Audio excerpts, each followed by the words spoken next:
Assalamualaikum warahmatullahi wabarakatuh. Perkenalkan saya Wulan Fitriani dengan NIM 112316990. Di sini saya akan menjelaskan yaitu skala Likert, yaitu skala atau penelitian yang digunakan untuk mengukur sikap dan pendapat. Dengan skala Likert ini, responden diminta untuk melengkapi kuesioner yang mengharuskan mereka untuk menunjukkan tingkat persetujuannya terhadap serangkaian pertanyaan. Nah, pada tingkat persetujuan yang dimaksud dalam skala Likert ini terdiri dari 5 pilihan skala yang mempunyai gradasi dari sangat setuju hingga sangat tidak setuju. 5 pilihan tersebut diantaranya yaitu sangat setuju, setuju, ragu-ragu, tidak setuju, dan sangat tidak setuju. Selanjutnya kita masuk ke data yang sudah kita kumpulkan dari kelas akuntansi 1. Di sini ada 36 responden sudah mengisi kuesioner yang sudah disediakan oleh Komting. Lalu ini ada totalnya dan di sini penilaiannya yaitu nilai skor. Sangat setuju itu 1, setuju itu 2, ragu-ragu 3, tidak setuju 4, dan sangat tidak setuju itu nilai skornya adalah 5. Dan pada total pilihan responden ini dihasilkan dari blok semua ini, lalu kriterianya adalah 1. Selanjutnya yang kedua sama dengan blok nilai skor di sini, lalu kriterianya 2 dan selanjutnya. Nah, pada total pilihan responden ini kita jumlahkan dengan hasilnya itu 1296. Lalu pada total skala Likert ini kita hasilkan dari total pilihan responden dikali dengan 1. Yang kedua itu sama dan dikalikan 2, yang ketiga juga sama, 4, 5 sama. Selanjutnya di sini adalah hasil dari total skala Likertnya. Lalu pada skor maksimumnya itu ada dari total pilihan responden dikali dengan 5, itu nilai paling besar. Lalu skor minimumnya itu dari total pilihan responden dikali dengan 1, yaitu nilai terkecil. Dan dihasilkan indeksnya itu sebesar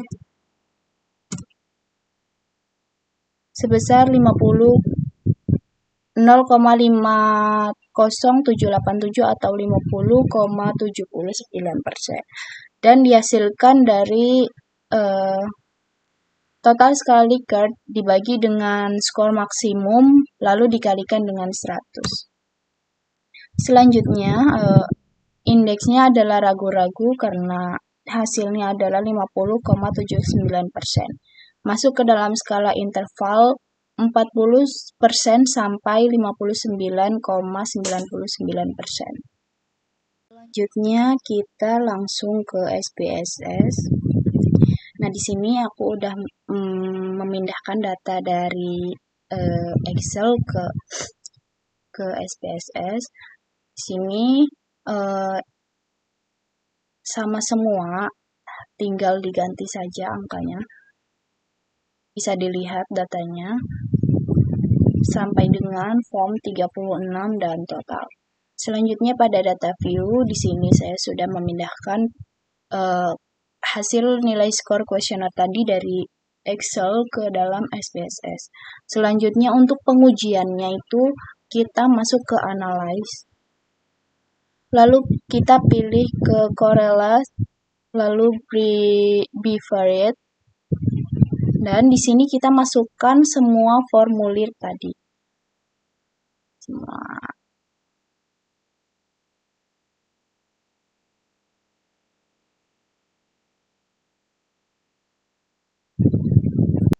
Nah, di sini sudah saya masukkan semua hingga ke formulir yang total.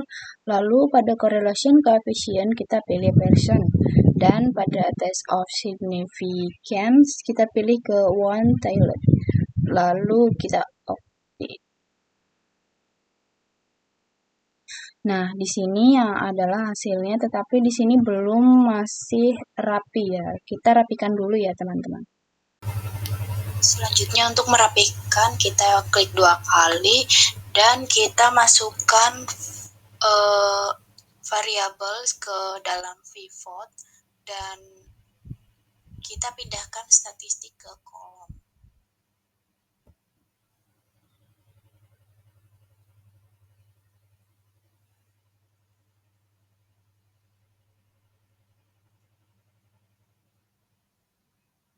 Nah, setelah itu kita hilangkan.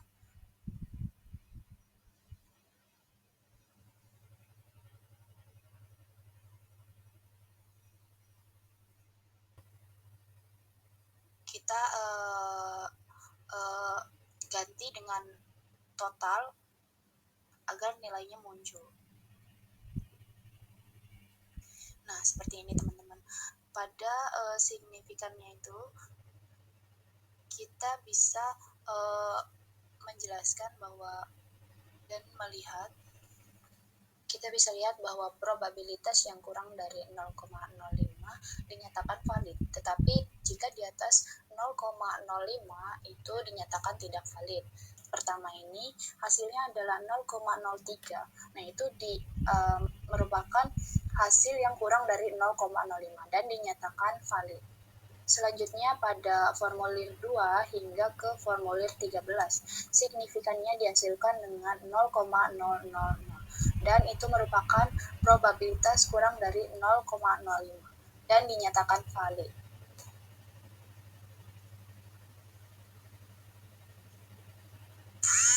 Lalu selanjutnya pada formulir ke-14, di sini kita lihat hasilnya itu adalah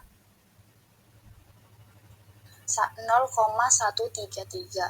Nah, hasil tersebut merupakan lebih dari probabilitas yang diinginkan, maka hasilnya itu tidak valid. Selanjutnya pada formulir 15 sampai 17 itu valid dan formulir ke-18 itu hasilnya 0,042 dinyatakan tidak valid dan formulir 19 dinyatakan tidak valid karena memiliki probabilitas yang tinggi yaitu 0,183. Selanjutnya pada formulir 20 sampai dengan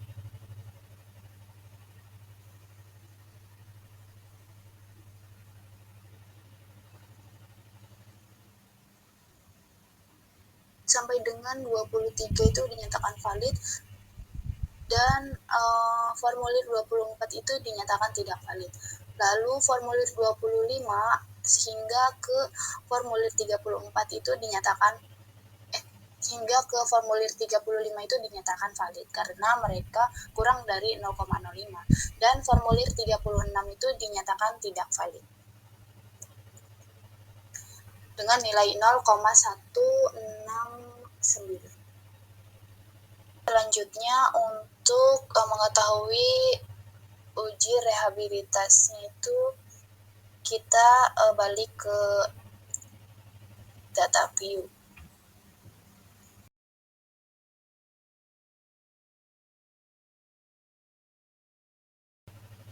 Kita pilih analyze, lalu kita pilih scale dan kita pilih reliability analysis.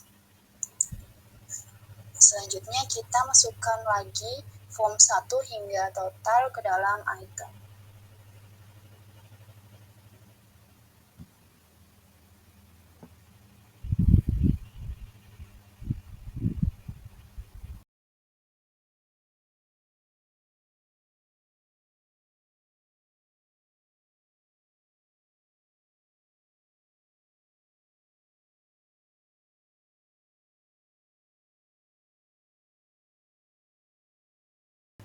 Ini formulir yang terakhir yaitu total. Nah, setelah itu lalu kita klik OK.